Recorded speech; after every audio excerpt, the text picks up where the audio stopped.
15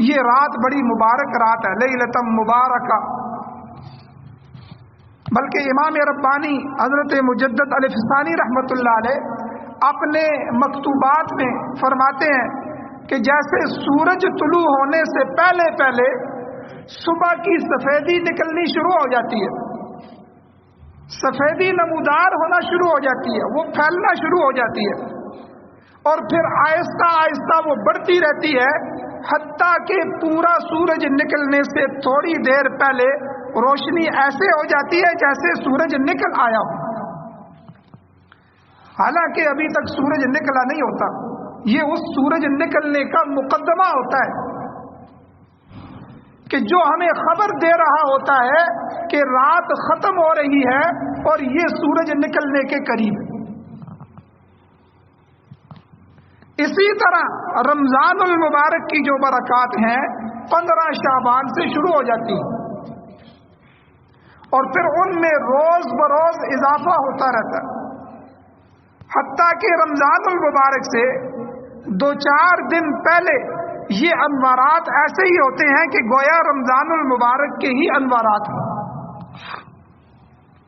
پھر رمضان المبارک کی پہلی تاریخ آتی ہے تو انوارات کا یہ سورج اپنے رخ تاباں کے ساتھ جلوہ گر ہو جاتا ہے، لوگوں کے سامنے آ جاتا ہے اور ایمان والوں کے دلوں کو منور فرماتا ہے۔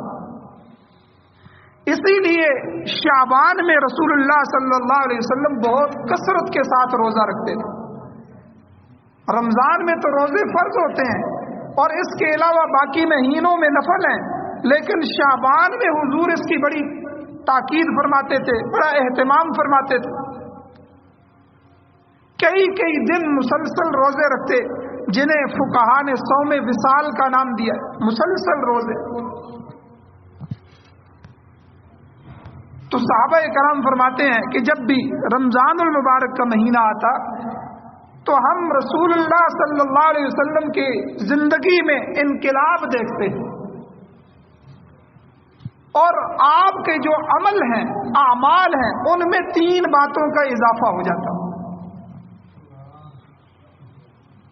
3 باتیں حضور کی عملاً بڑھ جاتی۔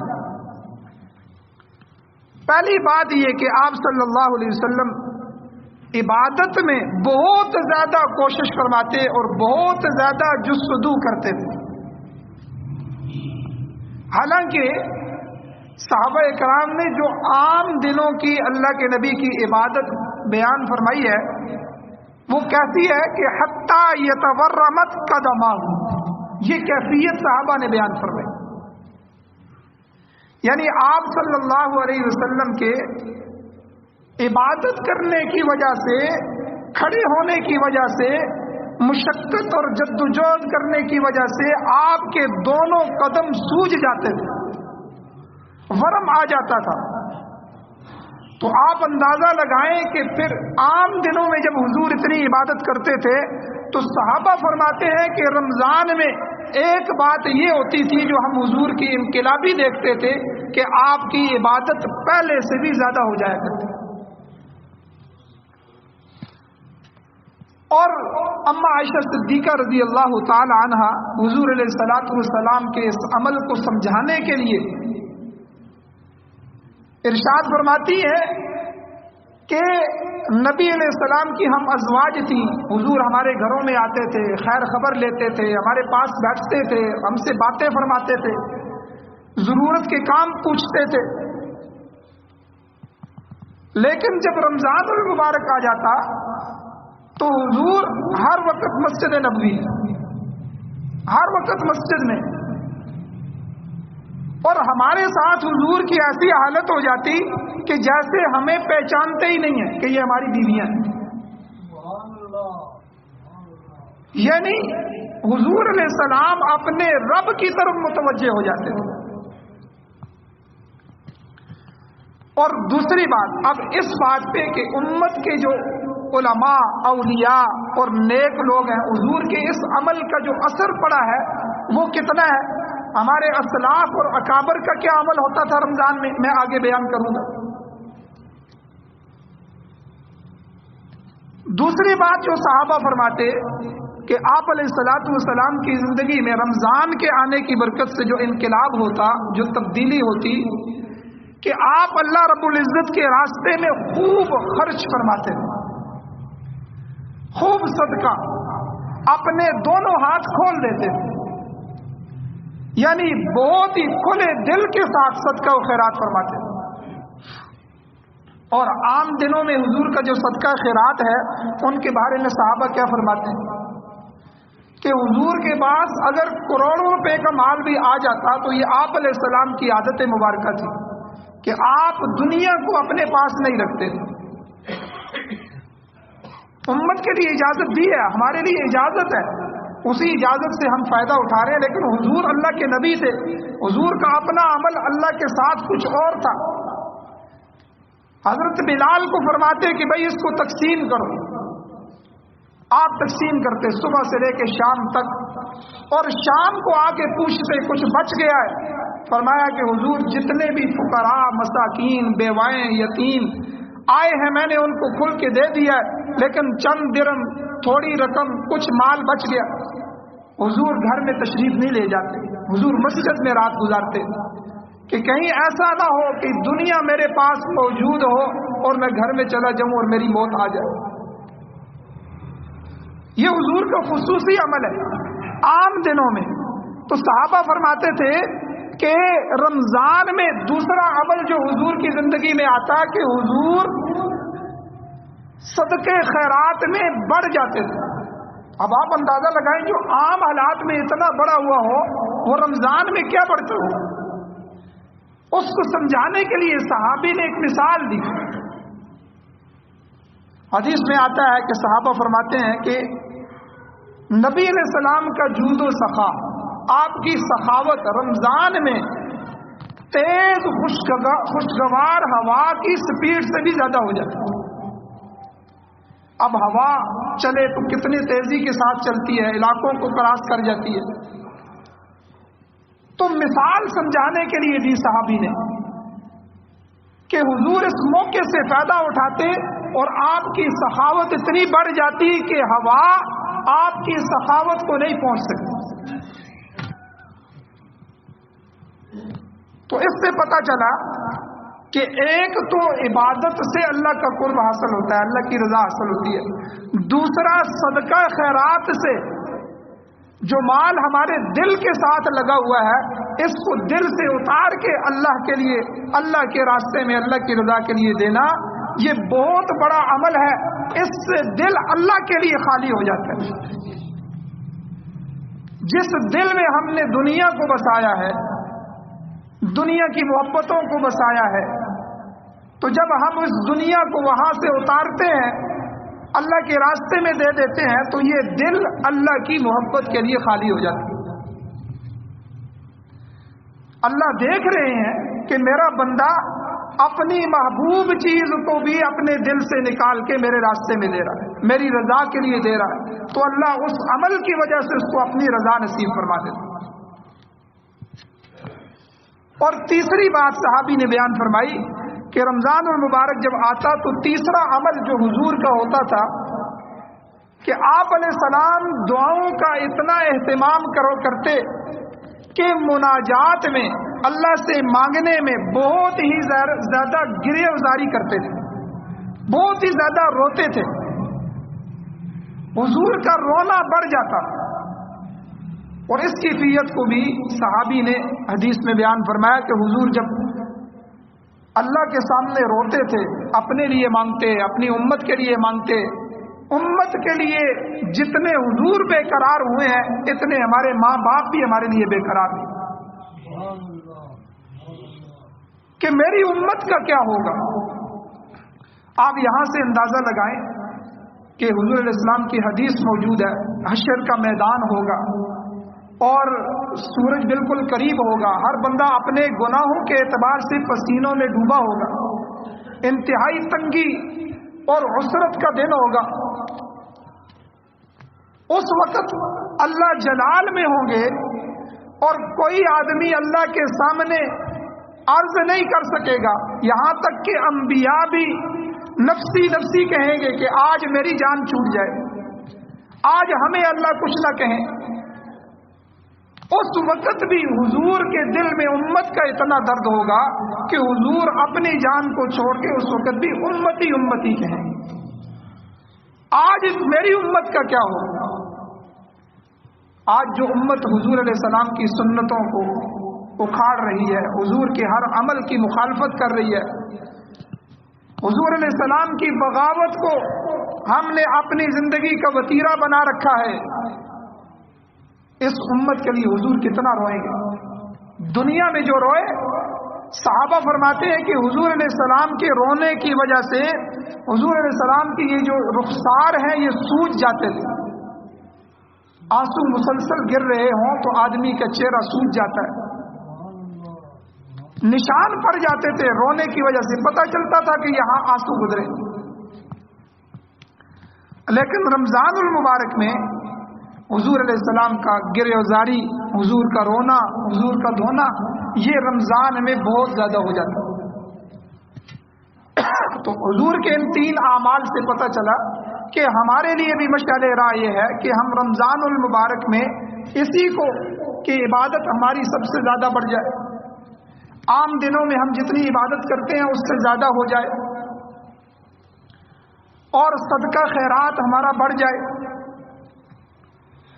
اور اللہ کے سامنے رونا اور آنسو بہانا ہمیں آ جائے۔ آج یہ آنسو ہمارے ختم ہو گئے ہیں، ہم لوگوں کے سامنے تو رو لیتے ہیں، دنیا کے لیے تو رو لیتے ہیں، لیکن آخرت کے لیے ہمیں رونا نہیں آتا۔ اب امت اس رونے کو بھول گئی۔ حضور جیسے آدمی جن کی بخشش ہو چکی ہے، جن کی مغفرت فرمائی چکی ہے، جن کو مغفرت کی یقین دہانی کروائی جا چکی ہے کہ حضور ہم نے آپ کے پہلے اگلے پچھلے سارے گناہ معاف کر دیے ہیں، پھر بھی حضور اللہ کے سامنے رو رہے۔ تو اس لیے میرے بھائیوں، رمضان المبارک میں ان اعمال کا خصوصی اہتمام کرو، عبادت کے ذریعے اپنے جسم کو تھکائیں۔ ہمارے جسم دنیا کے کام کاج کے لیے روز تھکتے ہیں، 8 گھنٹے کی ڈیوٹی، 10 گھنٹے کی ڈیوٹی، اوور ٹائم، روزانہ ہم اس جسم کو دنیا کے لیے تھکاتے ہیں۔ کوئی ایسا بھی وقت آئے کہ یہ اللہ کی عبادت کے لیے تھک جائے۔ حضور کے پاؤں میں ورم آ جاتے تھے، ہمارے اوپر، اس امتی کے اوپر بھی ایسا وقت آ جائے کہ عبادت کرتے کرتے اس کے پاؤں بھی سوج جائیں، اور کوئی ہمارے اوپر ایسا وقت آ جائے کہ ہماری آنکھیں نیند کو ترس جائیں، اور ہم اپنے آپ کو سمجھائیں کہ اگر تم اللہ کی رضا کے لیے جاگو گے تو کل قیامت کے دن انہی آنکھوں سے تمہیں اللہ رب العزت کا دیدار نصیب ہو۔ آج جو آنکھ اللہ کے لیے روتی ہے، آج جو آنکھ اللہ کے لیے بےتاب ہو جاتی ہے، آج جس آنکھ میں اللہ کی محبت اتر آتی ہے، اللہ اسی آنکھ سے کل اپنا دیدار کروائے۔ ہم اپنی آنکھ کو ایسا بنائیں تو صحیح، یہ آنکھیں آج جاگیں گی تو کل قبر کے اندر انشاءاللہ یہ میٹھی نیند سوئیں گی۔ جو دنیا میں مشقت میں مبتلا ہوتا ہے، اپنے آپ کو اللہ کے لیے وقف کرتا ہے، تو اللہ قبر میں اس کو فرمائیں گے کہ تم سو جاؤ، اس طرح سو جاؤ کہ جس طرح دلہن سو جاتی۔ موت کے بعد ہے بیدار دلوں کو آرام، نیند بھر کر وہی سویا جو کہ جاگا ہوگا۔ کسی شاعر نے بڑا خوب شعر کہا ہے کہ جو جاگا ہوگا اسی کو نیند زیادہ آئے گی، وہی خوب سوئے گا بھی۔ تو یہ جاگنے کا مہینہ ہے، ہم اپنے آرام میں کمی کر لیں گے، یوں سمجھیں کہ مشقت اٹھانے کا یہ مہینہ ہے۔ بلکہ علماء نے لکھا ہے کہ یہ نیکیوں کا سیزن ہے۔ جس طرح ہم دیکھتے ہیں کہ جو لوگ تجارت کرتے ہیں ان کے کاروباری سیزن آتے ہیں، عید سے پہلے تجارت کے سیزن ہے، فلاں کا سیزن آیا ہے، درزی ہیں ان کا اپنا سیزن ہے، فصلوں کے اندر زمینداروں کے سیزن ہے، تو تاجروں کے کاروباری سیزن ہوتے ہیں۔ جس شخص کا سیزن آ جائے وہ اپنی محنت کو